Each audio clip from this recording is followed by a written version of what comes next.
my record button, and off we go. Again, welcome to the 2020 Smith Club of Minnesota annual meeting, and our first ever one being held in cyberspace. For you, those of you who are new or from the college, usually we have a lunch or a dinner or something where we, have drinks and food and visit, and it's all very social. So this is really strange to do it this way. I'm Kate Lehman. I'm the current president of the club. And our club exists really for two primary reasons. One is to assist in connecting potential students to the college, and the other is to connect graduates of Smith College to each other in an enduring network of alumni. And it's been a pretty challenging time to do both of these things, but I actually think we've been pretty successful. And we're going to continue to find ways to stay connected. So looking back over the year, I'm happy to report that we continued the club tradition of having Smith Day or evening, during which we honored our own Minnesota Smith Medal winner, Jane Anderson. We enjoyed tours of the Russian Museum's collections, and we raised money to fund a Praxis scholarship. And many of the experiences that we were sold as part of our fundraising provided opportunities for club members to get together for special meals and to learn new skills. We also met for global tea. Well, actually it was a brunch at Longfellow Cafe, global tea in the clouds, but we did brunch in real time. And we've had book discussions, we've had our walk club, and all through this, our drum group kept drumming. And when life radically changed due to COVID-19, we moved our book meetings online. We enjoyed talking with author and Smith faculty member Ruth Ozeki following our reading of her book, A Tale for the Time Being. And the drum group moved online too. And when George Floyd was killed by police,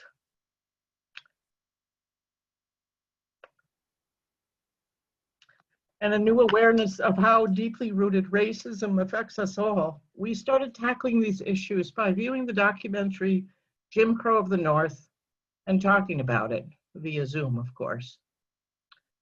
Tonight we are online again and looking forward to hearing about how our alma mater had to pivot to online education and what that means for the future.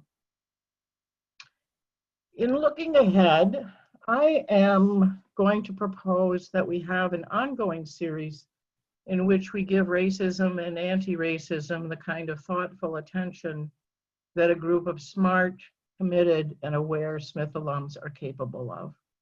I can't think of another group of women that I would like to talk about these things with.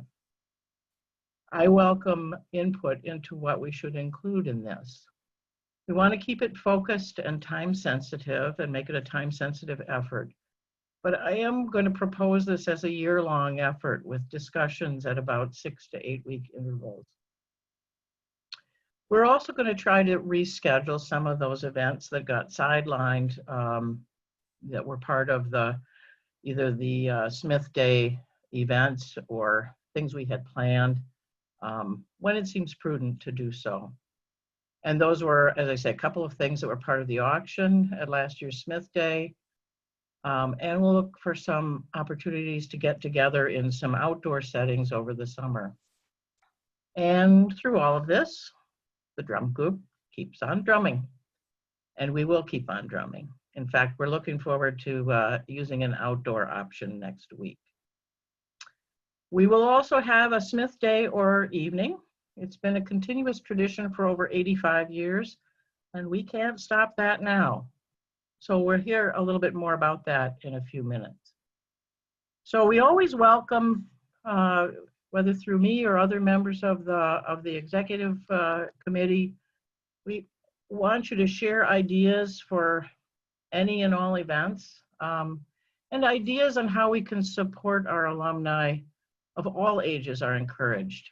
I know that our older alums were very grateful that we reached out to them as the pandemic took hold, and our current students appreciated receiving cards and gifts in time for finals and graduation.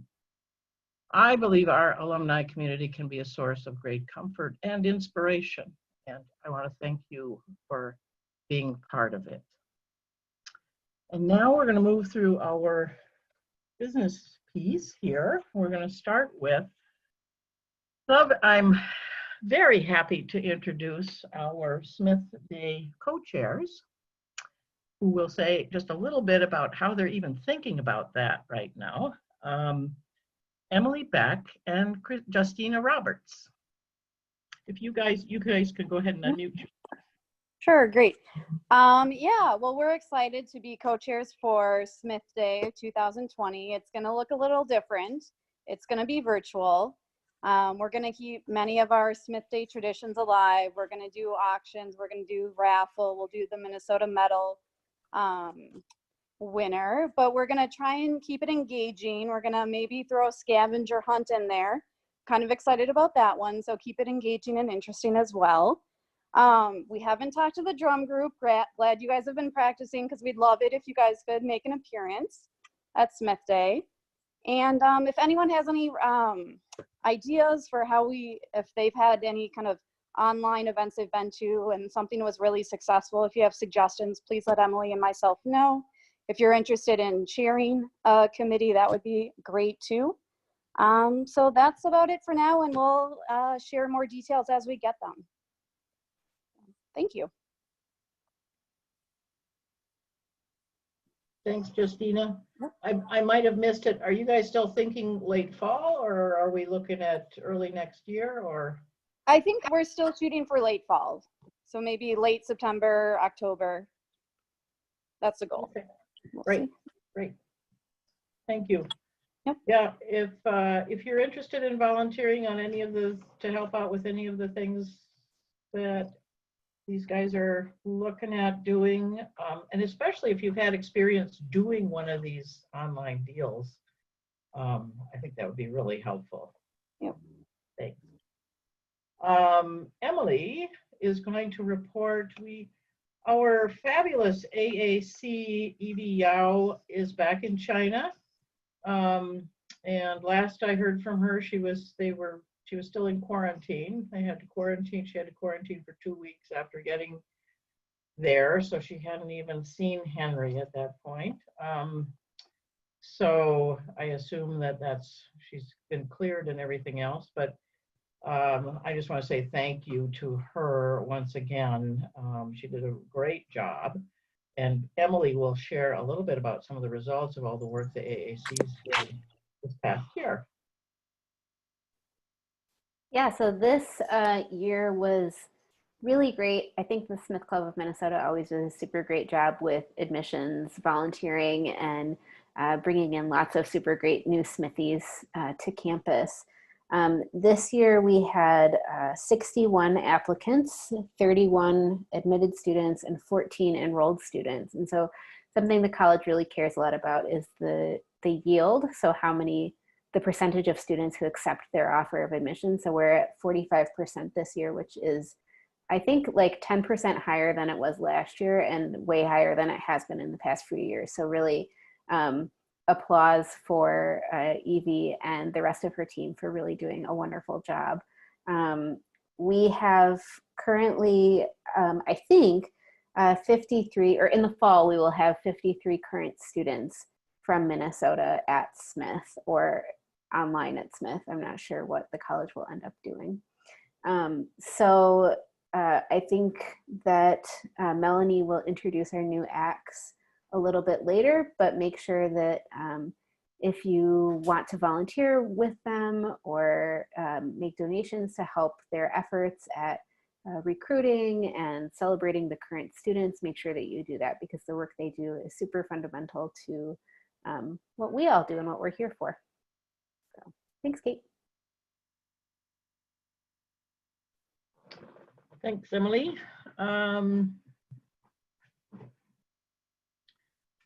One of the fun things was actually seeing some of the notes from the from the current students who were home doing their finals at home, and we sent them little, snack boxes and things like that, as well as some books, and we got some really sweet notes back on all those. So they really appreciated that, and I think we do a nice. It was a little harder this year, but we do a nice job of supporting the students once they're on campus too. So. Next up is Jennifer Whitaker, treasurer, who's going to give us a brief overview of our financial situation. And I'm going to, oops, hang on a second. I'm going to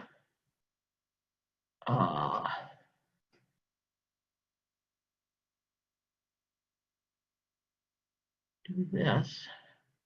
Can you see the balance sheet? It's in front of you. Yes. On my screen. So take it away, Jennifer.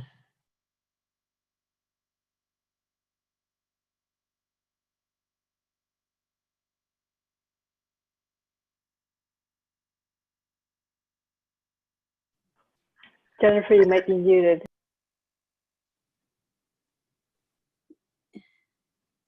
Kate, there's a message from Jennifer in the chat. She would like you to unmute her. Jennifer, I think if you actually go in the bottom left corner, there should be a little old-fashioned microphone button that you can click. You can unmute yourself. Yeah. You can always just hit the space bar too.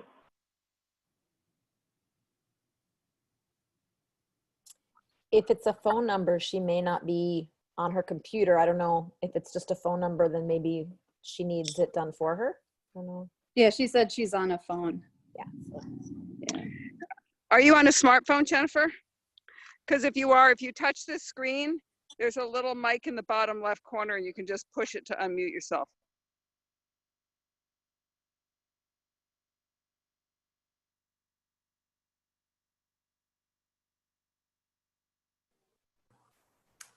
We have an expert chiming in here. Samantha says that you can try. Can you hear me now? Yeah. Can you hear me now? Okay. Yeah. I'm seeing not. So great. Sorry about that. I've clearly have not mastered this world of technology that we have all gone into, but I don't see the screen anymore. Kate, could you put the balance sheet back up, or do other people say it? There it is. Gotcha. Okay. So just a real quick recap, because we want to the heart of the call today. We had less activities than we've had in the past, but we have a strong balance in the Wells Fargo checking account of $22,000 and a little bit of extra equity or assets on the sheets, the metals and some postage. So pretty strong balance sheet. And if you could go to the income statement, that's probably more interesting. We had 48 dues paying members that brought in $1,370. That's great. We had another over almost $1,000 of additional donations to the club, and we raised $10,000 from Smith Day.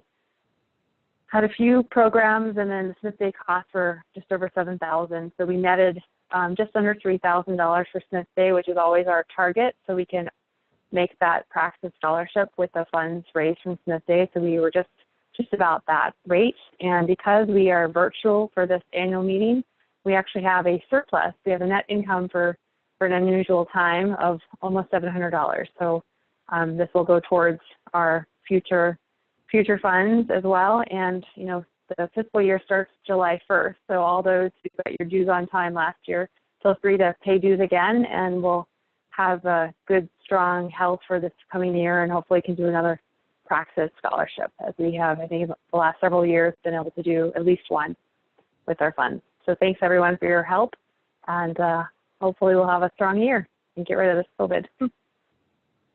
Any questions on the numbers? All right. Thank you. All right, thank you, Jennifer. As Jennifer mentioned, we will be doing a call for dues. We'll do that just probably in about 10 days or so, just after the 1st of July, we'll put out a call for dues payments and have a link in there that makes it really easy to pay your dues. And just a reminder that we do have some costs. I mean, in some ways we don't have a lot of expenses, and we tend to, you know, what we raise we use for scholarships, but we do have some costs related to like web hosting of our fabulous website, and we have some occasional postage and shipping, and we have costs for the student programs as well, sending cards, sending gifts, and you know, hosting teas and doing that sort of thing. So no huge expenses, but we do have some costs that we need to cover. And next up is Melanie Keene with the nominating committee.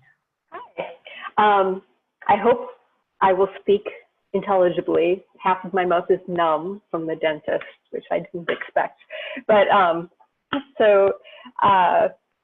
I'm speaking on behalf of my fellow nominating committee members, Stephanie Frost and Emily Beck, to propose a great slate of nominees to you for officers coming in for the Minnesota Smith Club. For Vice President, Andrea Smith. Andrea, maybe unmute, say hi, and wave so people know who you are if you're visible. Andrea Smith was class of 2001. She is a graduate of American Studies and Economics. She lived in Lawrence, Gardner, Baldwin, and Scales, so she says she's most loyal to Lawrence and Baldwin. After 2 years of AmeriCorps service in partnership with Habitat for Humanity in North Carolina, she returned home to pursue a somewhat accidental career as a librarian. She always thought she'd be a teacher. She has worked as a prison librarian for 15 years at Minnesota's only prison for female offenders. You may have heard her speak at Salon a few years ago. For secretary, nominating Crystal Larson, class of 86. Crystal, maybe if you could unmute, say hi and wave if you could. I too am challenged with this new. You're doing great. Crystal majored in international economics and philosophy. She lived in Tyler House all 4 years and loved it. In her 33-year career so far, with 31 years at Cargill and 2 years at Sunex Harvest State, Crystal has been in the trading and risk management business. She has experience in financial products, agricultural products, and energy products in the US and in other world markets. She lives in Medina with her husband, Andrew, 29 years, and their 2 children, Natalie, the class of 17, and Willis, age 20, who is attending the University of Minnesota. Also, we're nominating for the nominating committee, my successor, Maggie Vecchio Smith, class of 99. Maggie, if you're on, maybe you could wave and say hi. Hi. I think that moved. Maggie lived in Comstock and was a government and education major. She is now an assistant principal, interim principal at Adams Elementary School in Coon Rapids. She is busy trying to make distance learning work for families who have a wide variety of lived experiences. For fun, she plays hockey in a women's league, and she and her husband go to lots of swim meets and band concerts for their 10 and 12-year-old boys. I am also going to introduce to you our AACs, so we're not voting them in, but just as we're doing the people. We want to really thank our AACs, alumni admissions coordinators, Mariquita Anderson of class of 86, who's returning. She'll be working with incoming AACs, Una McNally, class of 19, McKenna Eckerline, pardon me, class of 18, and Sabrina Infante, class of 96.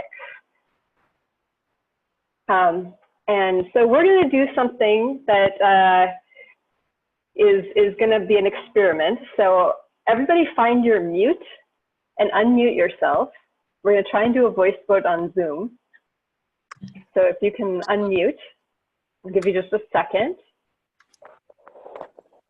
So I move that we have a voice vote to elect the entire slate of new officers. Do I have a second? Second. Second. Second. Thank you. All in favor? Aye.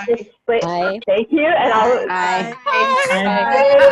I think the English counted. We should get choir. This is awesome. Congratulations to all our new officers. Thank you so much. All right, we can go back to muting. And I'll pass Oops. it back to you, Kate. Thank you. Thanks, Melanie. Were there any abstentions? Do we have to record that for the record here? Any abstentions? Any nays? I think it was unanimous, Kate. Hearing none, yes. Unanimous. Great. I want to ask Amanda Lopez if she would just say a couple of words. She is, as you say, she's the new executive director of the Alumni Association of Smith College, and so what better place to make a few remarks here. Now I've lost you on my screen, Amanda, but I'm over here. there you are. Yeah. Okay. Hi. Yeah. So thanks so much. Thank you, Kate, and thanks also for Hayden. I had a chance to talk with Hayden just a couple of weeks ago, and I'm really delighted to be here. I actually had another commitment, and I thought, oh man, that's too bad, because I wanted to go meet folks in Minnesota, and then it was canceled. So here I am. I'm really glad that it worked out. But I've been at Smith since April 27th, so I started remotely. I haven't met a single one of my colleagues in person, and so, but what has been amazing is just the incredible warmth and energy of the Smith community. I will tell you, I went to Amherst. I graduated from Amherst in '93. I worked in the museum field for a long time before working in the Amherst College Alumni and Parent Programs Office for the past 5 years. And, you know, I'm an Amherst alum. I love Amherst alumni, but I am really overwhelmed by the incredible devotion of Smith alumni. It's just so impressive. And what's nice right now, if there can be a silver lining for all of these really difficult circumstances, is that, you know, meeting people virtually and by Zoom is a little bit normalized. So I got to spend some time with folks in Colorado on Saturday. I'm meeting people all over the country, and just, as always, impressed and delighted by the energy that you all are pouring into the college, into our students, and into our graduates. So thanks for welcoming me to your meeting, and I'm happy to meet you. I'm going to put my email in the chat if you ever want to connect. I'm happy to do that. So nice to meet everybody. Great, thanks, Amanda. Before we move on, I want to say a couple of thank yous to some folks, and also invite some other people to say thank you. So Hayden Howland, who is performing her last official act here tonight, is leaving as our vice president, and I just want to say thank you for all that you've done. You've put together a couple of really great annual meetings, this one included. This one is, you know, what an interesting challenge to do this. And I just want to say thank you. There's a little gift card for you and Russ in the mail. Get in a day or a few days. We applaud you and thank you, and look forward to seeing you on screen in the future. A big round of applause. Yay. And Melanie, Stephanie Frost, are you home yet? I am not home yet, but I will be very shortly, and there is a gift coming to Melanie in the mail. But Melanie was a great leader to our group. We had a really fabulous time this year putting the slate together, and it was a good team. So thanks, Melanie. Thank you. Yeah. You're welcome. Thank you for being part of that. It's one of those sort of unsung, kind of sort of invisible functions, you know, but so super important to find people who are willing to fill in on these important roles. So we appreciate you very much. And I also look forward to seeing you live or virtually at some point in the future. And then, as I mentioned, Evie Yao before, she is now going AAC, and we thank her very much for all she did. And I was able to give her a gift before she flew away. So now let's turn it over to our special guest, and Hayden's going to take it from here. I'm going to kind of watch the chat and see if you have questions for Samantha. Please, feel free to put them in the chat, and I'll make sure we relay them. And we'll open it up, after she's done talking a bit. Telling us sort of what on earth that was like earlier a couple of months ago. And then we can have questions both in the chat and also personally. So Samantha, I'm a novice at this, and you're the VP of IT, and so, who am I trying to fool here? You're doing a great job. I'm going to, I can allow you to share this if you have something you want to put on. I think you're okay. You're in control if you want to be. Terrific. I will share my screen in just a minute. All right, so this is Hayden. I will just hop on. I want to take just a brief moment to echo what Kate and Jennifer mentioned earlier about the dues. I just want to add my voice to that. I am posting a link right now in the chat to everyone that we can all bookmark. And that's the link to the page where we can pay our club dues.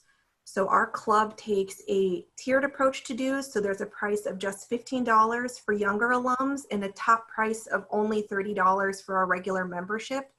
And your support through dues makes it possible to cover the hosting costs for the club website.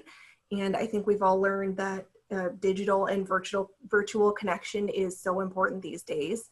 And it helps us connect as well with students through things like the Rose deliveries to celebrate admission and the care packages to let them know that the club is thinking about them. It's really quick and easy to pay your club dues online. It's just a few quick clicks, and then you've helped out the club tremendously. So thank you to those of you on the call who have paid your club dues for the year, and thank you in advance to those of you who have put it on your to-do list for this evening. So now I am thrilled to introduce our speaker for this year's Smith Club annual meeting. When COVID-19 made it clear that we all would need to pivot and reimagine what daily life would look like, Smith was one of the first colleges in the US to make the shift from classrooms to online learning. And as the Vice President of Information Technology and the Chief Information Officer at Smith, Samantha Earp had quite the full plate. She is here with us tonight to share more about how she and her team approached the huge undertaking of moving all classes online in the span of a few weeks, and then more broadly address how technology is playing a more critical role than ever before in the Smith education experience. And as Kate mentioned, if you have questions for Samantha, please type them into the chat window. Kate and I will collect the questions and read them out when we move to the Q&A portion of the presentation. And just please be patient with us as we figure out the role of Q&A moderator this evening. I know it's my first time doing it, and we're all on this tech journey together. So please join me in welcoming Samantha Earp to our Zoom annual meeting.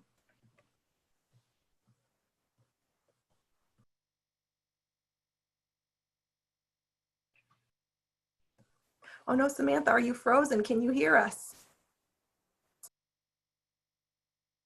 I feel like we lost her. Hayden, can you hear me? Oh, there we go. Yes, I can hear you.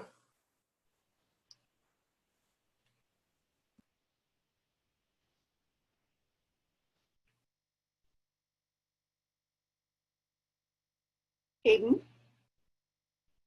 Can you hear us? We can hear you, Samantha. Hello?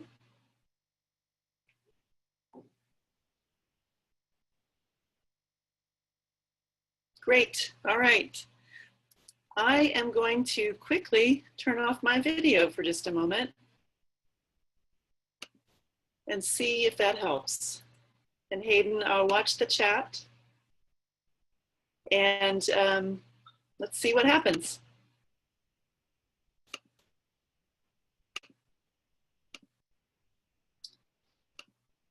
All right, are we still good? We are Yeah. still. Yep. Yep, we're seeing your screen now, Samantha. Give me just a minute. I'm going to pull the chat back up. All right. Can you see my screen that I'm sharing? Yes. Yes. I'm watching the chat just to see if there's an answer. Okay, good. Looks like I have had one of those little blips that we sometimes have. Looks like it might be a little better now. I'm going to try again on the video. See if you can see me. All right, I'm going to go back to pausing the video, and then I'm just going to go ahead and I'll monitor the chat and then see how we do. All right. So this is a thing that happens, and we learn to roll with it, right? Okay, so I really want to thank you for having me here. I am delighted to be here to talk with you about what we've been doing, what we went through, what we're thinking about now, and some of the things we're looking towards. And in saying that, I want to make sure I convey that I am one person, and while I had a role in what you're going to hear about, this was an extraordinary team effort and really an extraordinary community effort from faculty, staff, and students. And so really just want to convey that, you know, I'm here representing the efforts and the great thinking and the compassion of a really large number of people around the college, and with support from you and alums around the world who really helped us a lot. So we moved to what we called emergency remote learning in 2 weeks, and it was hard, and we did it.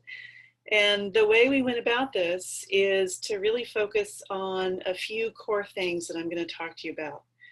We had just a handful of core principles. We wanted to keep things as simple as possible so that they would be easy to navigate.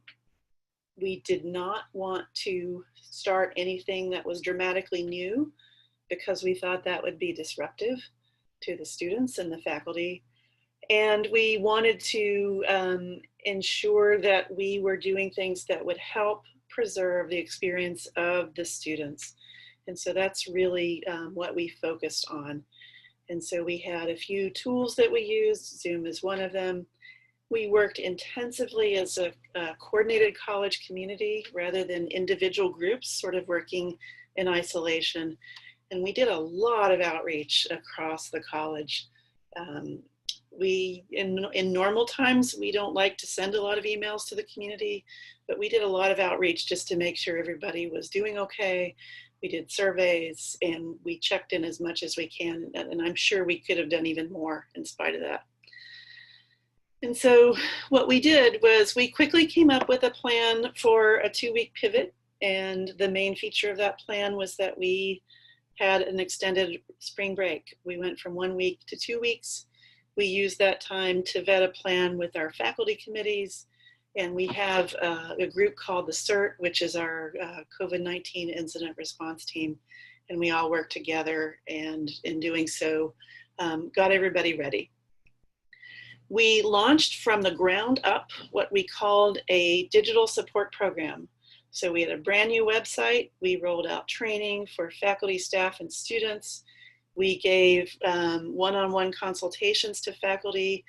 We got students involved in assisting courses, basically as an online course assistant, to make sure that the students and faculty in the courses had the help they needed. If they had a little technical problem like the one you can see that I've been having now, can give advice, and just making sure everything was going okay.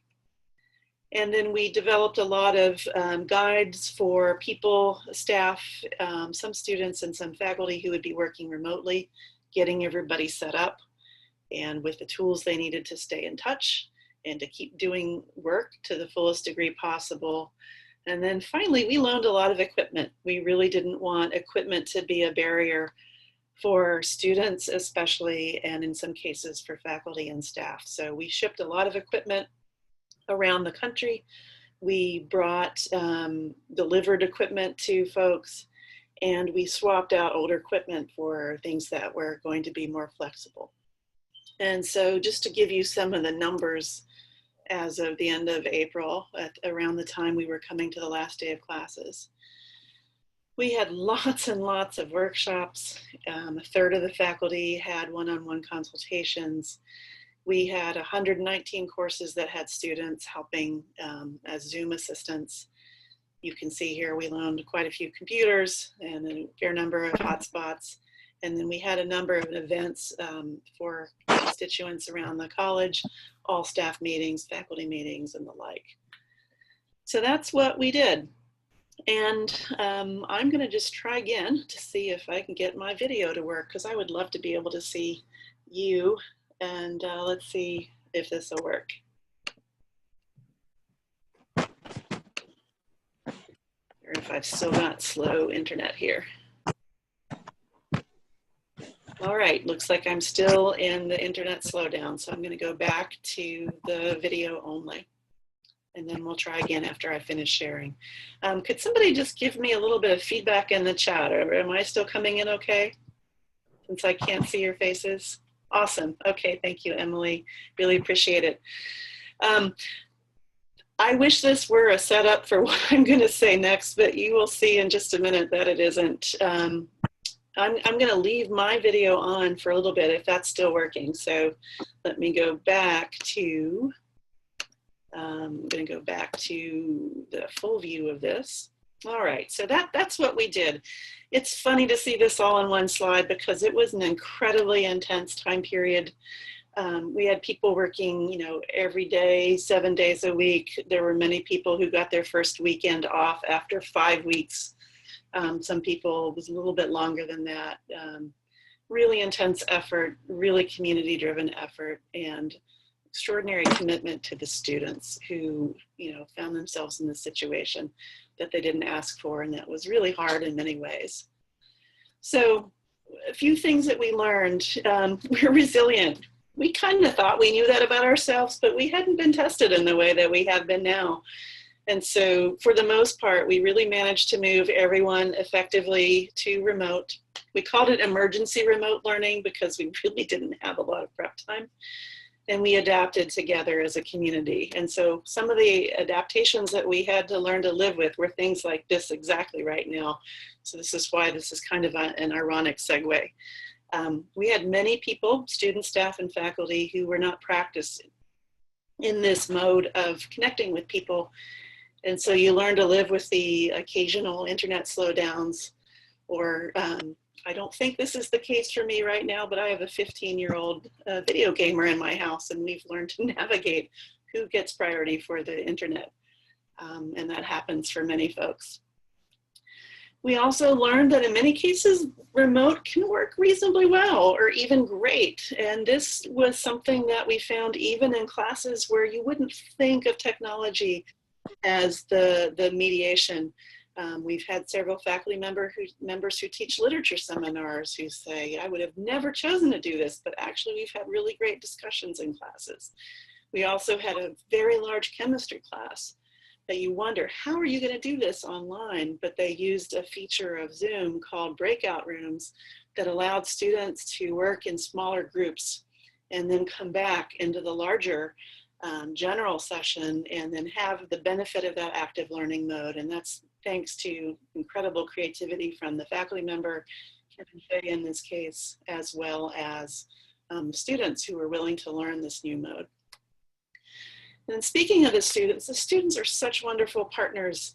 We were able to take students in student worker positions who were already doing, in some cases, somewhat adjacent things with technology, and with their help really sort of transform them into these Zoom course assistants. And they were there as kind of partners and reassuring guides for both students and faculty in many of these courses that went remote on short notice. And so that was just really wonderful. Likewise, we had many students who are in regular times employed as tutors for math and for writing, and they quickly adapted to doing their work online as well. So those are some of the really strong things that we learned. And there are some additional things we learned that we're still really thinking, reflecting on and thinking through as we look towards the fall. And so we really didn't have any time to be intentional in the spring. We had to move as fast as we could and preserve instructional time. And now as we're looking towards the fall, we're really trying to be very intentional in thinking about the learning experience, thinking about the way we design instruction, being intentional about community, and helping students find ways to engage with each other. That's just so important. And I think we did a pretty good job considering in the spring, but we want to do even better. And so we're taking the time this summer to be intentional. A really, really important element of this, and it's very complex and multi-layered, that we have a lot to do to attend to equity. And this is equity in a variety of ways. I mentioned technology. We loaned out a lot of technology. And that had been a goal of ours even before this happened, a strategic goal actually in IT. And so we were able to advance that more quickly. And we are committed to ensuring that any student who has demonstrated financial need has the computing device, has the connectivity where that's available in their home community. But that's only one aspect of that. We have students with precarious home situations, a small number of students who are homeless. And so when we're in this different sort of pandemic-driven mode, the safety of campus is no longer a common denominator. And so we have a lot of thinking to do about how we can still create safe environments and support students in equitable ways.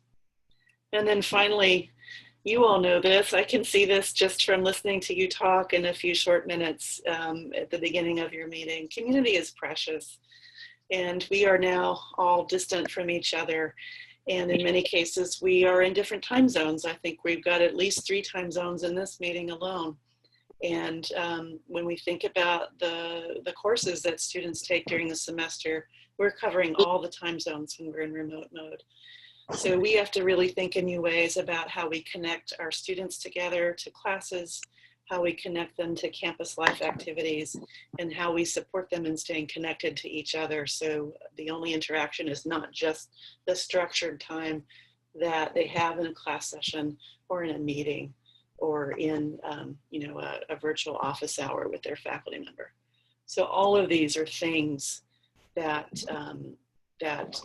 we're working on. And yes, there are some students who are homeless, not many. We consider them to be part of a somewhat larger group of students who have exceptional circumstances. Those students were allowed to stay on campus. There was a process for students who were at risk or had exceptional need to be able to stay on campus in the spring. And so they've been supported in that way. Very different circumstances than normal life on campus with the physical distancing protocols, but they have been helped and have been able to stay on campus. So just to kind of conclude the formal part of my remarks, and I look forward to hearing some of your questions. We're now in intensive planning for the fall.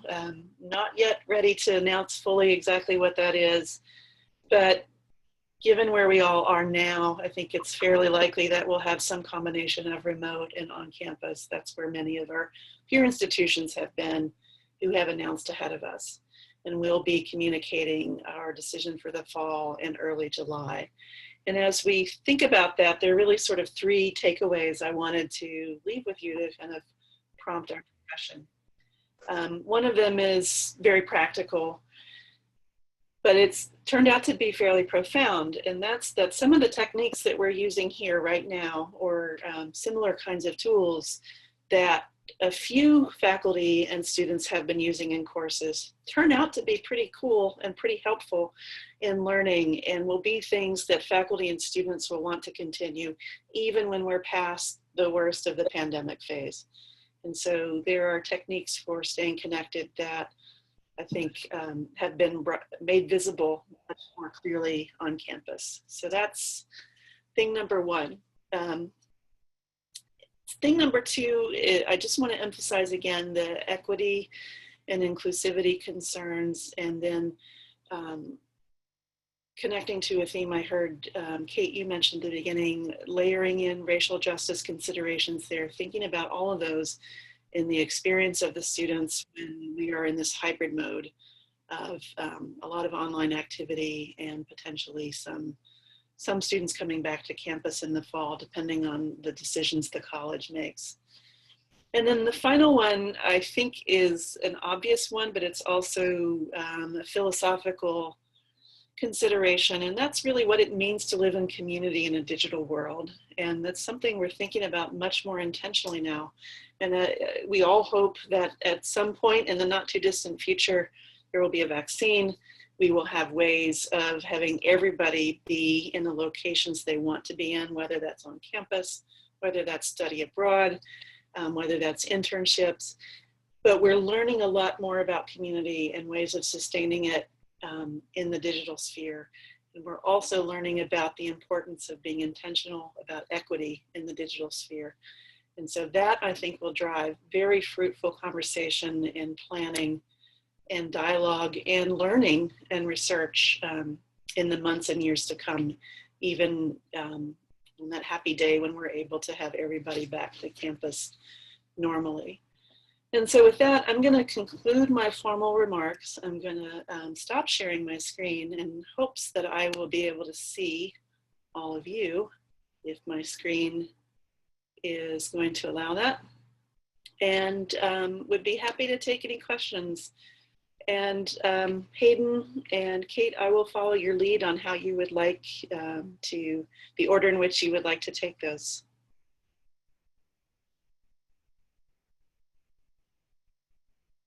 Thank you so much, Samantha. It actually inspired a number of questions in my own head, especially as you were just talking about. I'm curious what conclusions. I mean, you sort of say these are the things we're sort of exploring, but you know, in terms of practices or ways in which, like the issue of. Can you still hear me? Yes. We can still hear you. Great. So I'm not sure if I dropped there for a minute, but I've stopped sharing my screen. That's the end of my formal remarks. Would love to be able to talk with you a little bit. I have shared my video, but it looks like you're not seeing me. I'm gonna. But I'm happy to take any questions. Yeah, Samantha, can you hear me? I am not hearing any sound from you. Okay. So, you know what I might do, Hayden and Kate, I'll follow your lead. Do you have enough time for me to try to log out and log back in and see if that helps? All right, thank you. I will be right back with you, and then hopefully I'll be able to see your faces and hear your voices. Be right back. This is technology problem solving live. It's a live demonstration for all of you. This was planned. This was part of the annual meeting agenda. And like I said at the start, thank you for coming on this tech journey with us. It's real life, what it's like to be a college student right now. Yeah. Oh, God. This is the practical part of the annual meeting, the immersive experience. Right. Or work. You know, I can't tell you how many work meetings I've gone through this on. It's just unbelievable. Or how many people's babies or dogs or bedrooms I've seen. I find it stunning to be on regulator calls with people from CMS in Washington while they are in their living room. It's just really disconcerting. I think it's wonderful. I am so charmed to have that intimate space with people that you would normally be a little afraid of. Mm-hmm. They have a baby on their lap and you know, the whole dynamic changes, and it's kind of amazing. Yeah, that's very true. Right, pardon my brief absence. There you go. There you are again. I can see you. That was less than ideal. I hope you were able to hear me. Yep. Can you hear us now, Samantha? Yes, I can. Okay, great, great. Yay, yeah.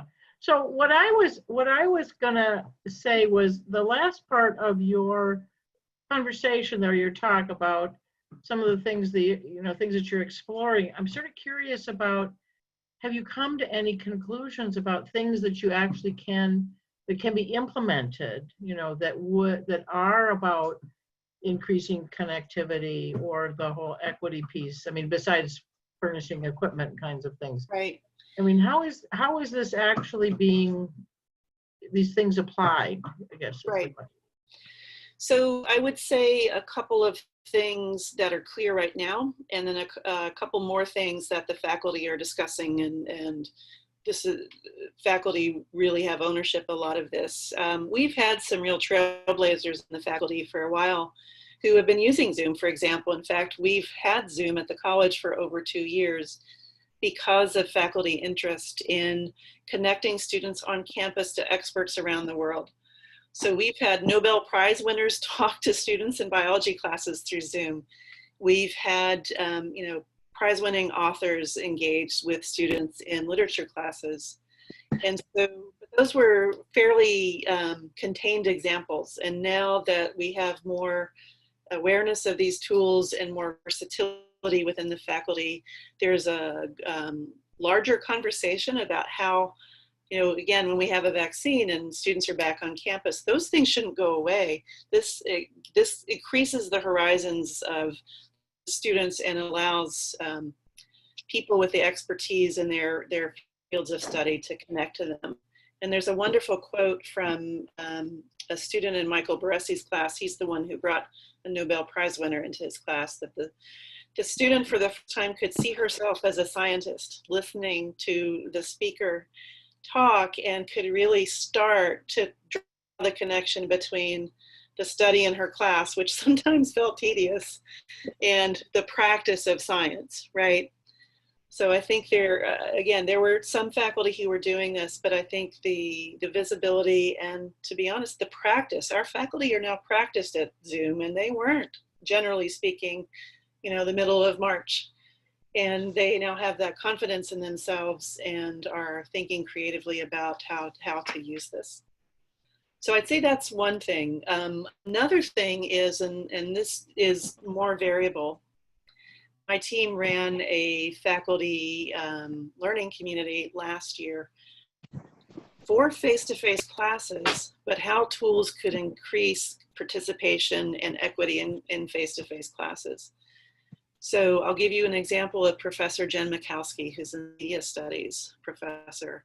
She had a course where she was talking about issues of gender identity and sort of societal judgment.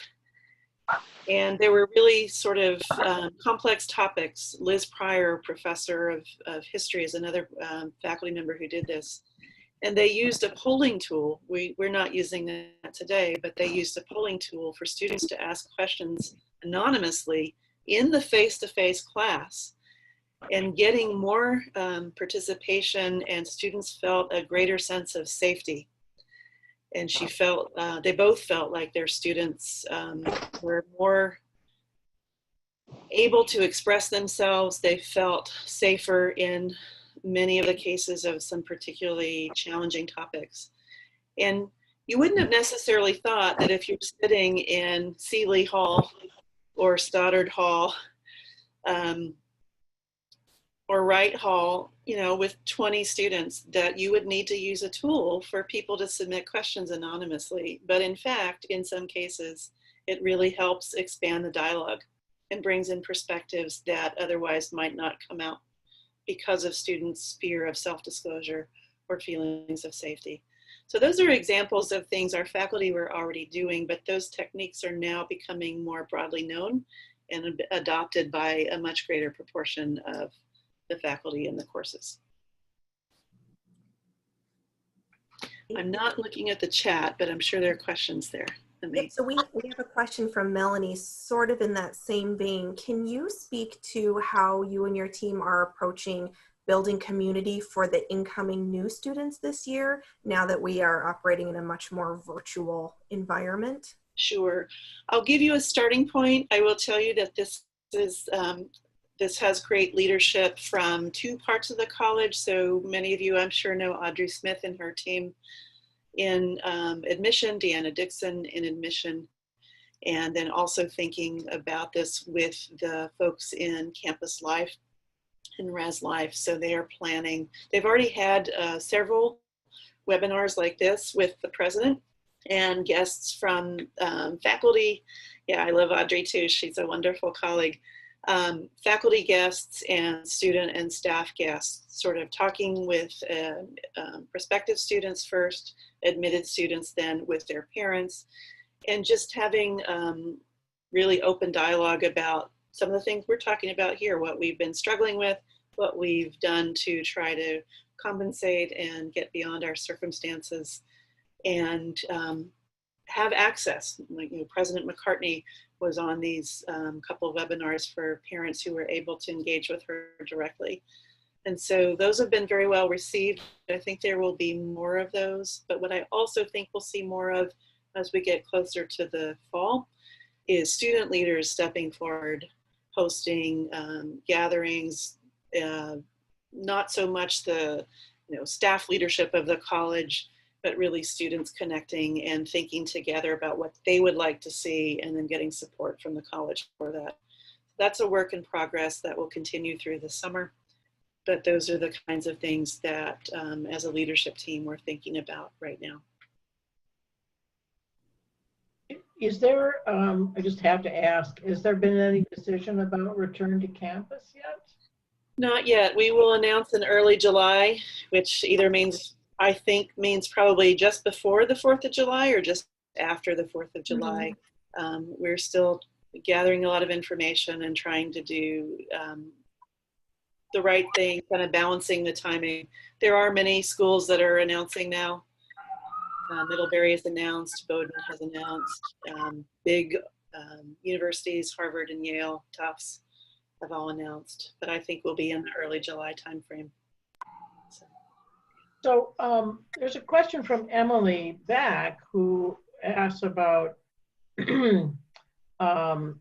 recommendations or conversation with faculty about what she calls synchronous versus asynchronous distance learning, right, especially given people's different circumstances in their home or settings where they're trying to do their learning. And here comes my dog, and he's going to be disruptive here. So there you go. As a side note, we have a couple of Facebook groups of the Cats of Smith College Zoom and Dogs of Smith College Zoom. So those have been fun to see from people all over the college. There are a couple ways to think about that. And in my prior job, I ran an online learning group at Harvard. And so this is a classic conundrum. And I will say that we're leaving the choice up to faculty based on how they want to run their class and who is in their class. But there are two big considerations that we're thinking about. Well, three actually, two of them in the equity space. One of them just in the physical time zone space. We've had students, 10 to 12 hours away.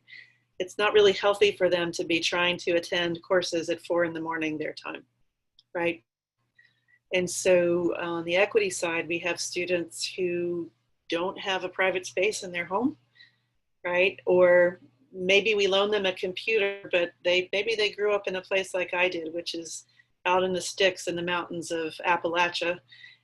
And even if we were to give them a stipend, they don't really have access to strong internet, right? Fortunately, there are very few students in that category, but there are some. And so in that case, the faculty are, with the guidance from our Teaching and Learning Center, the Shared Center, and from my team, we're advising them to do a couple of different things. We're advising them to offer materials in asynchronous access, and then where possible, You know, maybe especially in the larger courses, maybe group study sessions, check-in sessions by time zone, so that students aren't always, you know, spanning 12 different hours. The students, interestingly enough, both at Smith and at Mount Holyoke across the river, really want some synchronous connection, because that's where they can do like we're doing right now, and they can see the faces, they could see everybody react in real time. So they don't want to lose that fully. So we'll, in most courses, I think we'll have at least some synchronous, and then balance that with asynchronous materials. And then students also arranging for office hours with faculty at times that work for the individual students. As we look toward the fall, we're going to spread the course schedule out more broadly across the day.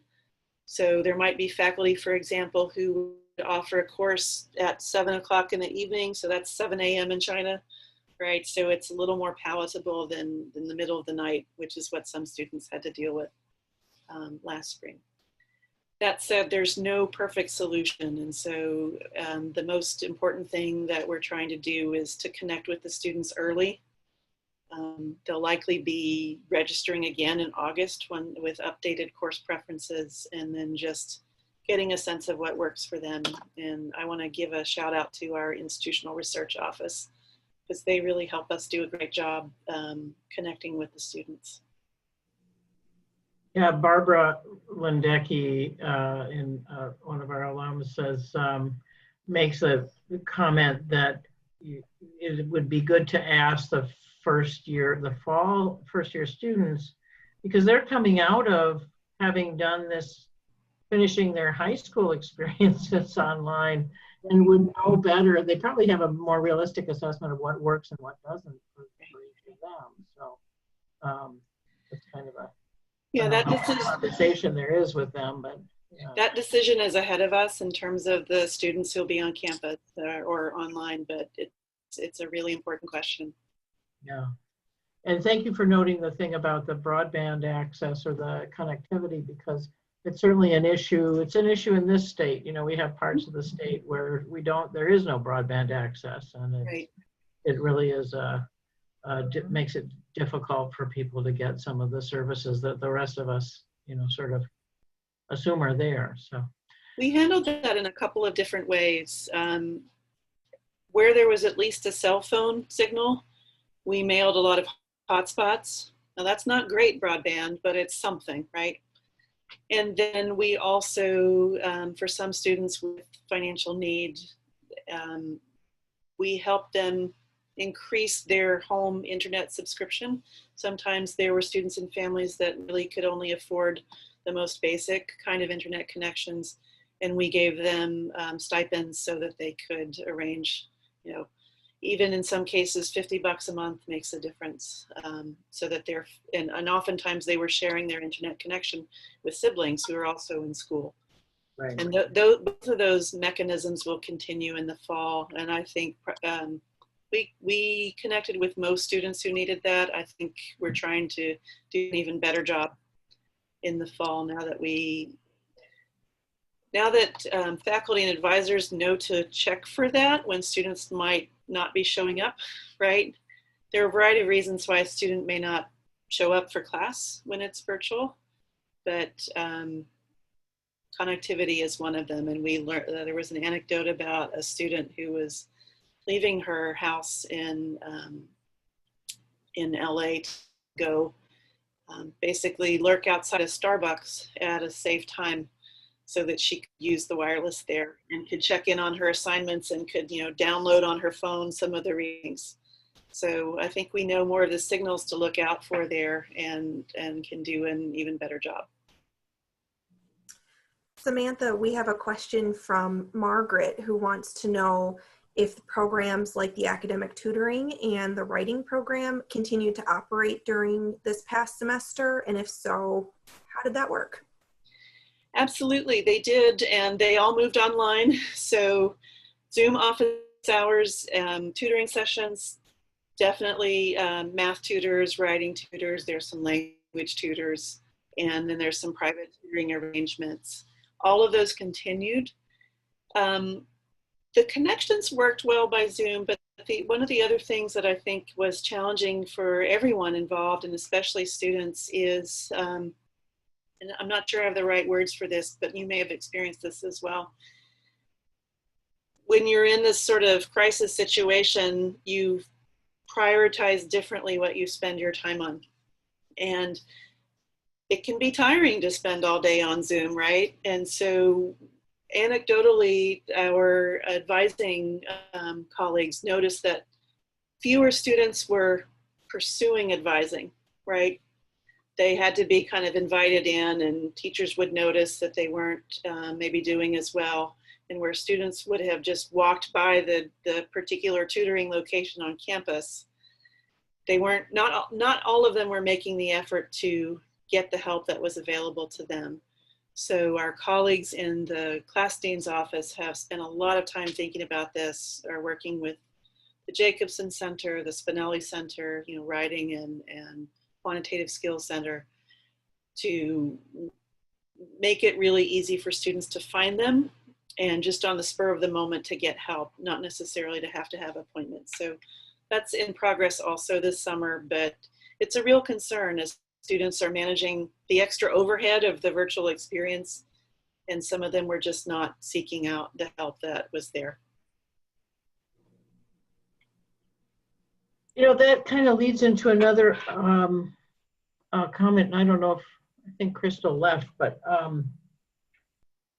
there's some surprise that there are actually homeless students at Smith, and how that is I mean, I think that is a little bit of a shock. I don't know how that happens. And what is, you know, what can the college, or does the college try to do to help them? And you said something, you said about staying on campus when, you know, being under certain circumstances, but I'm sure curious about other things that, and not, this isn't necessarily the IT solution. So. Sure, I was going to say this is not my bailiwick, and I don't know that it's many, but there are students who are admitted most years, I think, a small number, who are or who have recently been homeless. And so it's a population that has a lot of monitoring, first of all, from the admission office, and then the advising and Res Life. And my colleagues who are experts in the Res Life area know who the students are and look out for them. We're doing so in this case. We started with about 400 students staying on campus. Some of them just couldn't find plane rides, you know, for a while.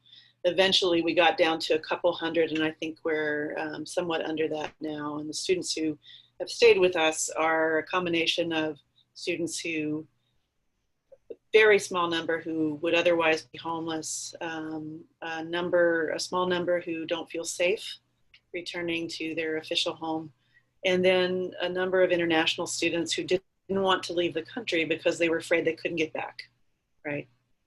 Hey, can I follow up that comment? Sure. Because you talked, Samantha, you talked about safety on campus. Mm-hmm. What's that all about? So I'm not sure which context that was, but the safety on campus is really about keeping them safe in pandemic conditions.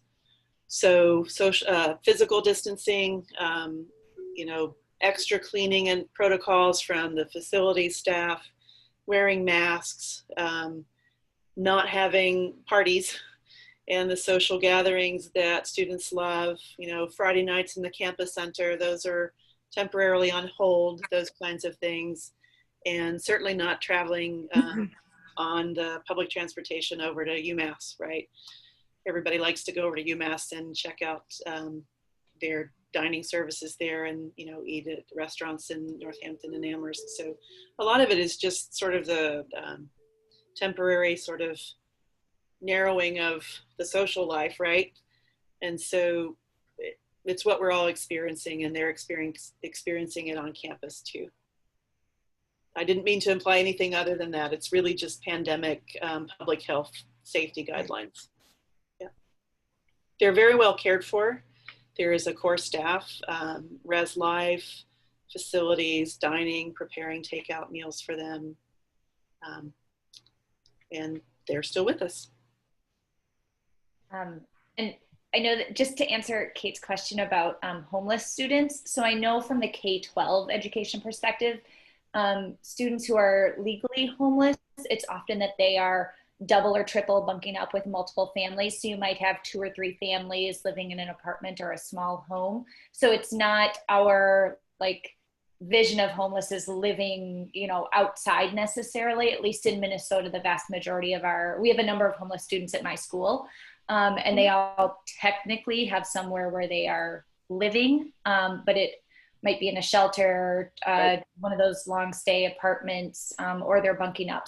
So none of those situations would be easy for someone to go home and continue studying. So I can see why campus would be much easier. And there are at least a small number of students who their legal residence is Northampton on campus and don't really have a place to go for a number of different potential reasons. So, yeah. Lori Kramer says that she's heard there'll be an increase nationally in students taking gap years before heading to college. Is there anything, and maybe this is also, I don't know if any of your colleagues who are on here want to speak to this either, but is there some concern about the fact that maybe there are students who will just choose, to defer or whatever, and we'll end up with a kind of a lump in a year or so? Sure. From my seat on cabinet, I can tell you we talked about the president's cabinet. I can tell you we talked about this. This is not just a Smith issue. It's a national one, as you say. And Audrey Smith is speculating based on, polls and National Education Associations polling parents and students that we could see, 5%, maybe 10%. 10% feels a little high, but that's the speculation. And there's an interesting effect there in the polling. There's parents who maybe out of an abundance of caution want their children to stay home. There's some children or college age offspring who also say they want to stay home. And then there are others who really don't want to stay home in spite of what their parents are saying. So the poll data, the survey data is a little hard to parse because of those conflicting perspectives. And I know in my own family, my niece is a rising first year at University of North Carolina. And my family has recently decided that she can go. She really wants to go, and my sister really didn't want her to go. And so anecdotally, we're hearing a lot of those kinds of conversations playing out. That said, I think there are students who might choose to take a gap year, especially if they think they would otherwise only be able to learn remotely. The ability to take a gap year or have a gap year experience is really a position of privilege. And so that may be more in the students who are trending towards the full pay, right? But it's certainly something that Audrey and her colleagues are watching very carefully. I was just thinking that if I were in that position, I'd be desperately wanting to leave home and get to school after having to be, having to be quarantined for the last half of your high school senior year. Be ready to get out. Paige, do you want to say what you put in the chat? Yeah, sure. If no one is, if you're not reading it, I'm Paige. I'm a rising senior, or at least I am right now. I know that won't be an issue with just first years because a lot of my friends, I have a few who have already decided to take the year off, and I have more who are strongly considering at least deferring a semester if we aren't able to be on campus or like in person in some capacity. Sure. And as her mother and alum, I really want her to go back to campus too. Yeah, it's really hard, right? And there's so many. I mean, anecdotally, a quote from one of the student surveys. A student said, "Smith is my home. I want to be back there. I miss my people." right? And I think we can all understand what that feels like. The other population who will be affected and we really have no control over is international students. There may be incoming first years who are international who just may not be able to travel. And so looking at how, you know, we can bring them back mid-year maybe if they're able to travel at that point. So there's a whole lot of uncertainty there in several directions, which is maddening for everybody. But it's just part of what we have to grapple with right now. So does this have an impact then on how many students we could admit for the following year if a bunch of the kids who were admitted for this year hold off and come next year, and then the housing situation would become impossible? Yeah. I don't know the specific answer to that, but I know it's something that Audrey and Deanna and their teams in admission are thinking about how to monitor and model that. And it's a potential concern. I think a lot depends on the specific of what happens in the fall, right? But you're right, that is something that we have to pay attention to. I see it. On the sort of financial front of things, there's a very big cost difference between, being on campus, paying for housing, et cetera, and doing online. So are there any, do they get any discounts for just doing the tuition? I mean, for online? Yeah, it's a great question. It's not my area of responsibility, so it's not something I can speak to directly, but if you're following the news from other colleges, different colleges are making different decisions. And, there's the two big buckets there. There's tuition and there's room and board. And so, the colleges that are having some students who are only remote, obviously they won't pay room and board because they're not on campus. And then another thing we're hearing more and more for the early announcements from colleges, they might send students home at Thanksgiving, right? So that the goal with that, as I understand it, is to limit the amount of travel outside of Northampton. You really want to keep people on campus and safe. And if they go away for Thanksgiving and then come back, that might be riskier from a health perspective for all concerned. So, so there are schools that are starting more or less on time, having students go home at Thanksgiving and then finishing out. And I think Middlebury is one of these schools. And then they're having a slight discount on their room and board because students don't stay quite as long on campus. In terms of tuition, there's really a split in higher ed. There are some schools that are retaining exactly the same tuition because they are delivering many of the activities and courses very differently, obviously, but they're still doing that. And then there are other schools who are applying a slight discount. So we'll have to see what happens with Smith, but both of those things are happening to varying degrees in the larger higher ed ecosystem. I want to say I'm cognizant of the time. It's 7:30. I don't want to hold you for too long, Samantha, but I do want to say if anyone has any last question about the information technology aspect of online learning for Smith or any other thing you're just dying to ask Samantha specifically in that realm, I guess chat now, type now, forever hold your peace. Well, I do have an email account, so you don't have to forever hold your peace. But for tonight. Are you all having a dinner? Are you doing a meal following this meeting? I'm in Arizona, so it's only 5:30 here. Oh, no, we're not. Well, I might go have a snack. I'll go have a little. But not as a group.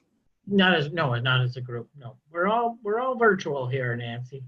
I have kind of an overall question, and this is more a sense of kind of, the esprit de corps or what the vibe is amongst kind of staff and because there's a great variety of people who are involved in bringing, in running that campus and providing services and you know, just sort of a kind of an understanding of how the Smith community has felt through all of this. And, you know, has it had any negative repercussions, or, I mean, obviously slim down the staff and stuff like that, but I'm curious what it feels like. So, generally speaking, I think there's been an extraordinary amount of we're a community, let's help each other. And, you know, I just looking at my own team, I have about 60 people in my team. And I asked an awful lot of them to help the students and the faculty and our staff colleagues be prepared as best we could in 2 weeks' time to move remotely. And I've just never seen anything like that. The way people volunteered, and I and my leadership team always said, this is a volunteer basis. People have lives, they have families.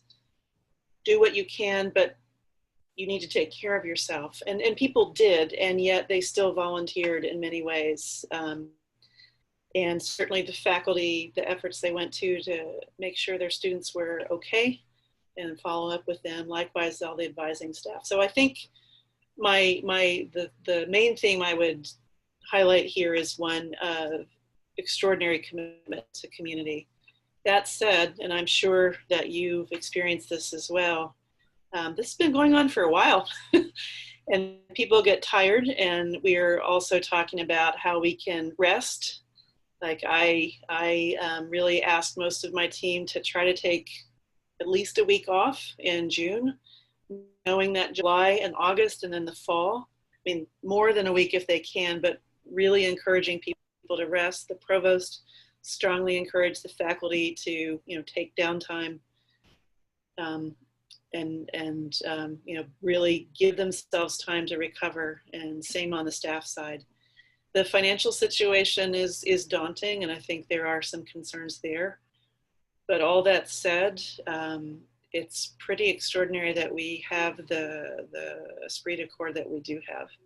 And I feel that particularly as you sit in on conversations about the student experience and wanting students to feel that they belong and that people care about them even though they may not be physically on campus. So I think that's, and I think the last thing I'll say is that certainly at the cabinet level, and I think really across the college, people are very intentional about that student experience and really very proud of what Smith has been as an institution and wanting to sustain that. So I don't see that part changing, even though I'm sure we will go through some ups and downs as we all adapt to whatever's around the corner, right?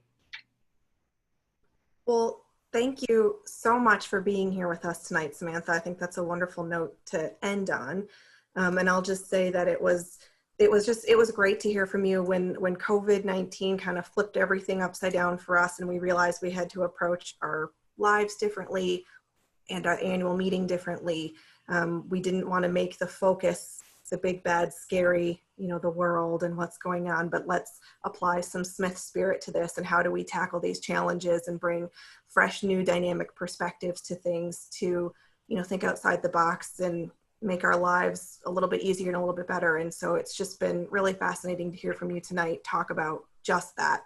So thank you so much for providing that connection and for sharing, you know, like I said at the start, the tremendous effort that you and your team and the rest of the college staff and faculty have really put forth to create this online virtual educational environment for the students. So thank you very much.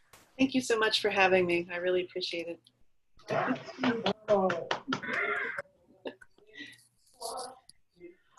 Well, do I hear a motion to adjourn? So move. All right. Second. Thank you all very much. It's great to see everybody. Kate, reminder to those of you in Minnesota that as long as we're going to be talking about racial issues, that Toni Morrison's biography is on right now, Channel 2. Yes, and I assume they're going to repeat that too. Probably. I hope so. Here it's on in an hour.